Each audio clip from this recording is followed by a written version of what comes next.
você que me acompanha aí por este Brasil. Vamos falar um pouquinho mais sobre direito previdenciário e vamos falar agora de uma outra categoria de segurados obrigatórios do Regime Geral de Previdência Social, que são os chamados contribuintes individuais. Quais são as principais características desse contribuinte individual? Primeiro ponto, é aquela pessoa que você lembra, o autônomo, que trabalha por conta própria. Ele faz o seu horário, ele é o seu patrão, ele não está vinculado a uma empresa. Então, diferente do empregado, que tem hora para cumprir, tem a subordinação, a remuneração por uma empresa, geralmente está ligado diretamente a essa empresa, aqui não. Aqui se caracteriza por aquele cara que tem total liberdade, é o seu patrão, trabalha por conta própria. É uma das principais características. Isso é, ele trabalha em caráter eventual para algumas empresas, tem a eventualidade como característica, diferente do empregado, que é a não eventualidade, e não tem uma relação de emprego com uma empresa. Ele não tem esse vínculo empregatício. E a lei nos traz um rol de exemplos, quem são as pessoas que irão se enquadrar como contribuintes individuais. Faz toda a diferença? Faz. Dependendo da categoria que a pessoa se encaixe, ela contribui de uma maneira diferenciada e tem alguns benefícios que, por exemplo, esses contribuintes individuais não terão direito, diferente, por exemplo, dos empregados, tá ok? E o modo de recolhimento fica também um pouco diferenciado. Mas o que nos interessa agora, quem são? Quem são essas pessoas que a lei prevê? Então, super completo, artigo 9º, inciso 5 do Decreto 3.048 de 1999. Lá tem um rol bem completo de quais são os contribuintes individuais. Então, se você ler o artigo 9º inteiro, em todos os seus incisos, parágrafos, você vai ter uma visão geral e o que pode aparecer nos concursos públicos. Então vamos aos principais, os que mais aparecem aí nas suas provas. Então, primeiro, os empresários de um modo geral, o microempreendedor, os sócios de uma empresa, até mesmo sócios cotistas que recebam remuneração. Recebeu remuneração e está afiliado, tá? Então, os empresários de um modo geral, então participam, não daquele risco, são empresários, têm uma empresa, são seus patrões aqui, tá ok? Então, o microempreendedor, aquele titular de uma empresa individual, sócios de empresas, eles estarão enquadrados como os empresários e, em geral, como contribuintes individuais, tá ok? Quando recebendo essa remuneração. Por exemplo, os sócios cotistas. Tem alguns sócios que não recebem diretamente uma remuneração. Esse recebe remuneração, trabalha efetivamente. O mais clássico aqui, os profissionais liberais. Então, um médico que possui o seu consultório, um advogado que não tenha vínculo com outro escritório como empregado, um médico também tem seu próprio consultório, um contador, um dentista. Sempre a questão ela vai te trazer a situação que ele trabalha por conta própria, ele não está vinculado a uma empresa ou até a uma outra pessoa física trabalhando como empregado. Então, os profissionais liberais são outro exemplo de contribuintes individuais. Outro, o produtor rural, pessoa física ou empregador rural. Vamos lá, um detalhe aqui que é importante. Quando nós falamos do produtor rural, pessoa física, nós vamos ter dois enquadramentos. Ele pode se encaixar como um segurado especial, mas ele também poderá ser o contribuinte individual. Geralmente, quando falar esse produtor rural, pessoa física, é aquele que tem uma terra com um valor superior a 4 módulos fiscais. O que são esses módulos fiscais? É uma medida. Cada município tem a sua. Nossa, eu preciso conhecer. Não, você não precisa conhecer. Você só precisa conhecer esses 4 módulos fiscais.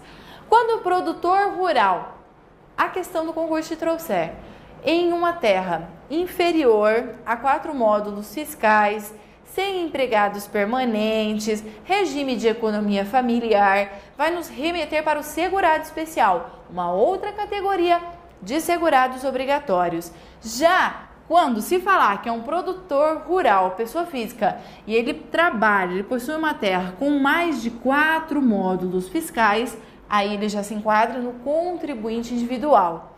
Ou então que ele é um empregador, ele tem empregados permanentes, tá ok? Então, esse sujeito será considerado contribuinte individual, aquele que explora atividade agropecuária em área superior a 4 módulos fiscais ou que tenha empregados permanentes. Então, pode ser numa área inferior a esses 4 módulos fiscais? Pode. Se ele tiver empregados permanentemente, ele já se enquadra como contribuinte individual, tá? O segurado especial ele poderá ter empregados eventualmente entre safras? Pode. Agora, se ele tem permanente, ele é um contribuinte individual. Vem para cá, para o produtor, tá ok? Temos também os síndicos remunerados. O que considera-se remuneração do síndico?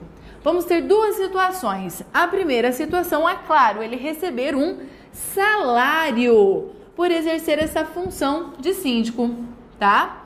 Segunda situação que vai se encaixar como síndico remunerado, a isenção de taxa condominial. Moro em um prédio, sou eleita a síndica desse prédio. E como vou trabalhar como síndica, tem um período, um mandato específico, eu vou receber a isenção de taxa condominial. É considerada remuneração e esse síndico é considerado contribuinte individual. Se o síndico ele não tem a isenção de taxa condominial, muito menos recebe um salário pela essa atividade que ele está exercendo, ele não é considerado remunerado e aí ele pula para uma outra categoria, que são os segurados facultativos. Isso é, ele não é obrigado, não é filiado obrigatoriamente ao regime geral, não deverá contribuir, tá ok? Os ministros de confissão religiosa, aqui entram os pastores, padres, tá ok?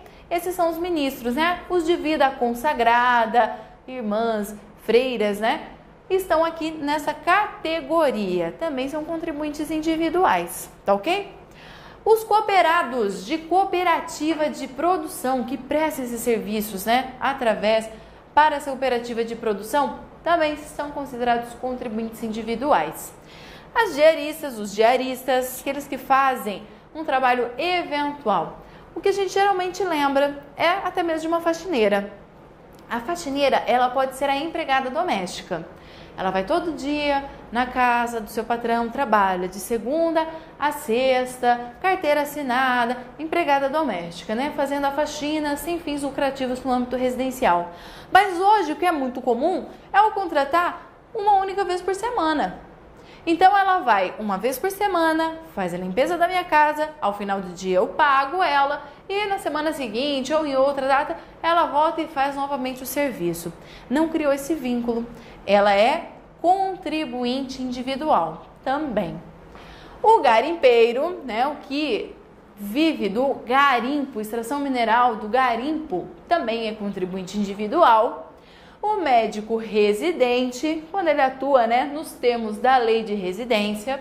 O titular de cartório, aqui são aqueles cartórios extrajudiciais, né, de registro, títulos, documentos, registro civil. Esses titulares de cartório, eles serão vinculados ao regime geral como contribuinte individual.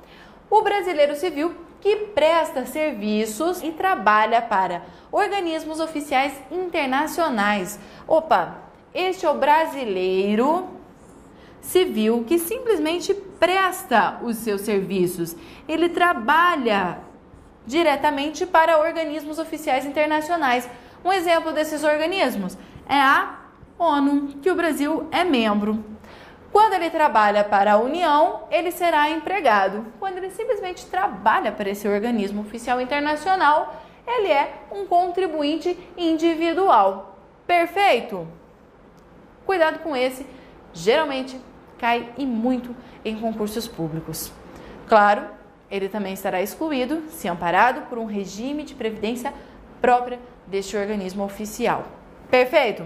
Membros de Conselho Fiscal de Sociedades por Ações, as famosas SA, Sociedades anônimas, tá ok? Eles também serão considerados contribuintes individuais. A pessoa física que edifica obra de construção civil também entra como um contribuinte individual. Os árbitros e seus auxiliares, bem como o pescador. Mais uma atenção aqui com o pescador. O pescador, ele pode ser considerado pescador artesanal, que vai se encaixar na categoria de segurado especial, ou ele pode ser considerado contribuinte individual. Aqui nós também temos uma medida para diferenciar ele. Qual é a medida? É considerado contribuinte individual quando ele utiliza embarcações com mais de 6 toneladas de arqueação bruta. Se for um valor inferior a essas 6, ele é um segurado especial. Ou ele não tem, por exemplo, empregados permanentes, ele é um segurado especial. Se ele tem segurados, se ele tem empregados, de modo permanente, ele é contribuinte individual. E se a sua embarcação é maior de 6 toneladas, ele também é considerado contribuinte individual e não um pescador artesanal, que se enquadraria lá na característica, no enquadramento de segurado especial. Também é considerado contribuinte individual o interventor, liquidante, administrador especial ou diretor fiscal de instituições financeiras. Também os membros de conselhos tutelares, quando remunerados. O pequeno feirante que compra produtos hortifruti grangeiros e assemelhados. Esse feirante também tem uma situação especial lá com o segurado especial. Se o sujeito produz, por exemplo, laranjas, tem lá umas galinhas no seu sítio, então ele vai toda semana na feira da cidade, colhe as suas laranjas, a sua produção, vai lá, pega os ovos e vende. Ele produziu, trabalha em regime de economia familiar, sem empregados, pega a sua produção, vai na feirinha da sua cidade e vende os produtos, é uma coisa.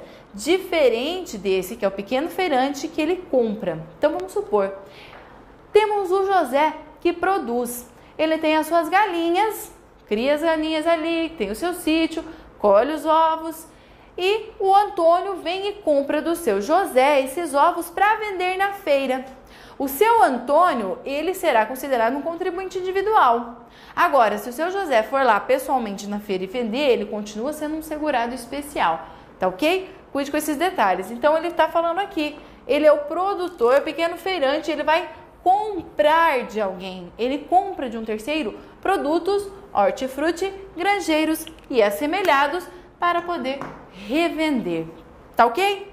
Cuidado também aqui, com a Lei 10.666 de 2003. O que prevê essa lei? As empresas, que contratam um contribuinte individual, bem como as cooperativas que têm os seus cooperados que se enquadram como contribuinte individual, elas deverão fazer o recolhimento das contribuições desse. A principal característica também do contribuinte individual é que, diferente de um empregado, por exemplo, ele é responsável por suas contribuições.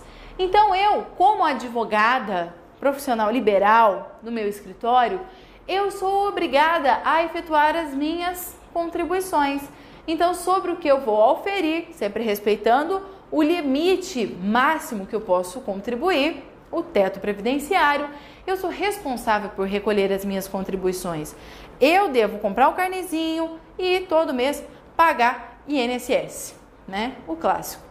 Geralmente, esse contribuinte individual, ele é meio sonegador, tá? Ele é o que nós temos tipo de sonegador. Deveria contribuir, mas muitas vezes ele não contribui. Ele trabalha por conta própria, mas não contribui. E ele deveria, porque ele é afiliado obrigatório. Ele deve contribuir para a Previdência. Mas, quando eu tenho um vínculo empregatício com uma empresa, não tem por onde correr. A empresa já vai descontar e efetuar o recolhimento da minha contribuição. Aqui eu preciso fazer este recolhimento pessoalmente. Porém, se eu sou considerada contribuinte individual, mas presto serviços às empresas que tomam o meu serviço, que estão tomando o meu serviço, elas são obrigadas a efetuar o recolhimento da minha contribuição. A partir desta lei, começou a ser obrigatório. Inclusive, quando o contribuinte individual não tem nem inscrição na Previdência Social, essas empresas são obrigadas a efetuar a inscrição deste segurado e passar a efetuar descontos. O valor que seria pago a ele, efetua-se o desconto, que é a sua contribuição. Perfeito? Então só cuide com esses detalhes. Então, visto aqui o principal do contribuinte individual, quem são essas pessoas? Vamos falar de uma outra categoria de segurados obrigatórios, que são os trabalhadores avulsos. Me acompanhe. Outra categoria de segurados obrigatórios, portanto, os trabalhadores avulsos. Quem são os trabalhadores avulsos? A lei nos traz o conceito que é aquele sindicalizado ou não que presta serviços de natureza urbana ou rural a diversas empresas sem um vínculo empregatício, com a intermediação. Essa aqui que é a palavra-chave do trabalhador avulso. A intermediação de um órgão gestor de mão de obra. Palavra-chave, então, que nós teremos é a intermediação e o órgão gestor de mão de obra. Eles trabalham por curtos períodos e de maneira eventual. Então aqui nós vamos ter os principais exemplos, o pessoal que trabalha na área portuária. Então você imagine a cena, chega um navio no Porto de Santos, nós vamos ter o órgão gestor de mão de obra. Aquele navio precisa de pessoas, precisam de trabalhadores para que possam descarregar mercadorias, para que possa fazer o carregamento de novas mercadorias, que precise fazer às vezes até a limpeza de embarcação. Perfeito. Aonde este navio, essa empresa vai buscar? Vai buscar esses trabalhadores em um órgão gestor de mão de obra ali naquela zona portuária. Então a gente vai lembrar principalmente dos trabalhadores portuários, tá ok? Então a lei mesmo nos traz os exemplos. São as atividades de capatazia, estiva, conferência e conserto de carga, vigilância de embarcação, bloco. Somente tenha atenção com a lei que ficou conhecida como a Lei dos Portos, que deu muita notícia na televisão, que foi a 12.815 de 2013. Teve diversas situações que alterou a questão dos portos, para ser feito investimentos para que a gente possa crescer muito mais. E lá no seu artigo 40, estabeleceu que atividades, por exemplo, a da capatazia, poderá ser realizada por intermédio de empregados, então aquele que tem um vínculo com uma empresa por um tempo indeterminado, ou então pelos trabalhadores avulsos. Então, anteriormente a esta lei, nós tínhamos sempre a ideia que trabalho em área portuária sempre vai ter o órgão gestor de mão de obra e esses trabalhadores seriam sempre os trabalhadores avulsos. Agora não. Agora esses serviços poderão ser realizados por empregado ou por trabalhador avulso. Então os trabalhadores poderão realizar os serviços pelo intermédio de um órgão gestor de mão de obra ou eles poderão ter um vínculo direto com as empresas tomadoras de serviço, como empregados, tá ok? Então tome cuidado. Quem quiser, fica aí a dica para leitura, artigo 40 da Lei 12.815 de 2003. Quem mais são exemplos que a lei nos traz de trabalhadores avulsos? O trabalhador de estiva de mercadorias, o trabalhador em alvarenga, o amarrador de embarcação, também o ensacador de café, cacau, sal e similares. Então, esse tipo de serviço também pode ser realizado por trabalhadores avulsos por intermédio de um órgão gestor de mão de obra. Também os trabalhadores na indústria da extração de sal poderão ser trabalhadores avulsos, carregador de bagagens em portos, o prático de barra em porto, o guindasteiro, o classificador, movimentador e empacotador de mercadorias em portos. Então são esses os exemplos que a lei, o decreto 3.048, nos traz de trabalhadores avulsos. O que cai em geral no seu concurso?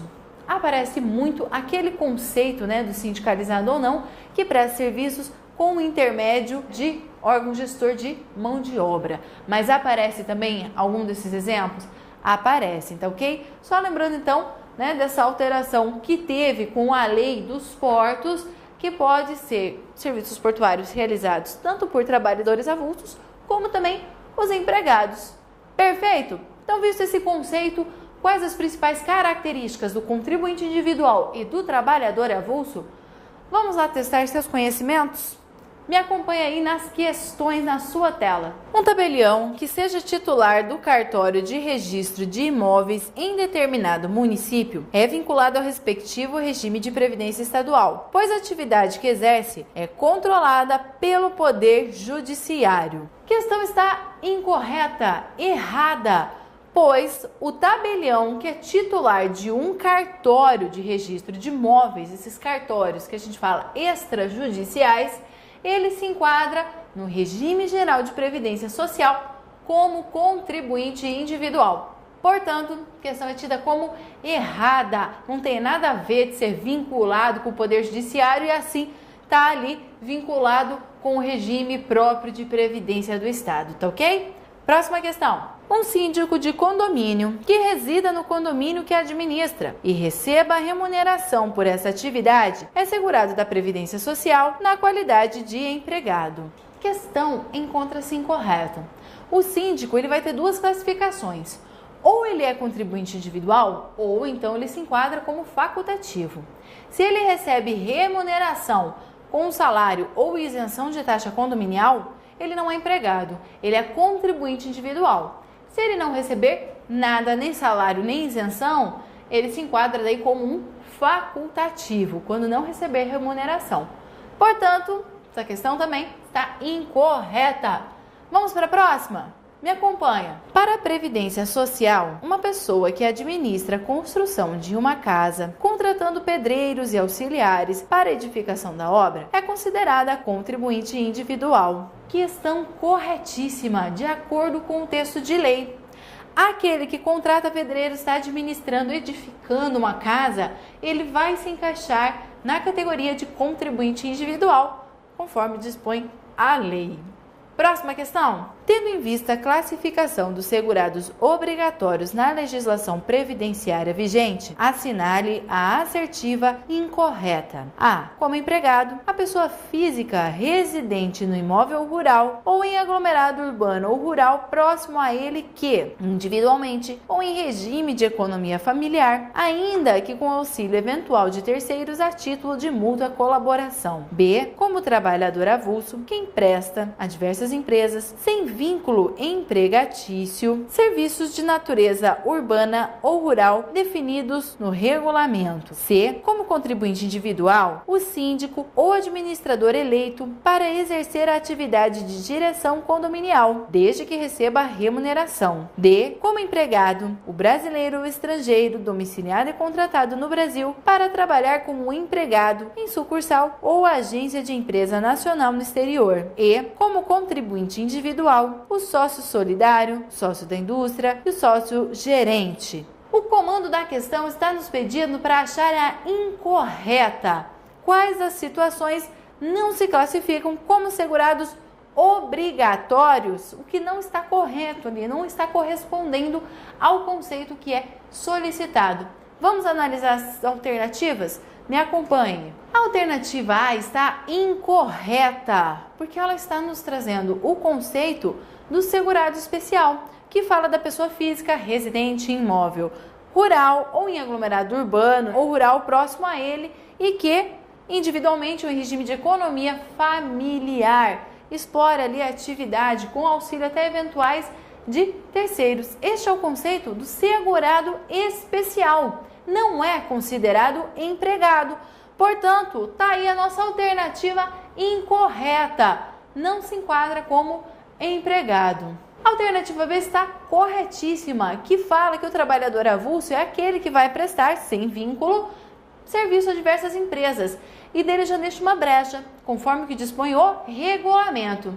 Então aqui não colocou a palavra intermediação, mas não deixa de estar correta, porque ele deu essa brecha, conforme regulamento, conforme dispõe a lei. Perfeito? A C também corretíssima, falando do síndico. Se ele recebe remuneração, é contribuinte individual. A D também está corretíssima, dando um conceito de empregado àquele que é contratado aqui para trabalhar no exterior em uma agência ou sucursal de agência brasileira, mesmo no exterior. Perfeito, é um conceito de empregado também. E aí também está corretíssima, falando dos sócios em gerais, né, que são considerados contribuinte. Então tá ali o sócio gerente, né, o sócio da indústria, sócio solidário, que são considerados contribuintes individuais. Perfeito? Então encerramos aqui nossos estudos falando sobre contribuinte individual e trabalhador avulso. Bons estudos para você! Não deixe de dar uma lida no texto de lei e nos vemos numa próxima. Até mais!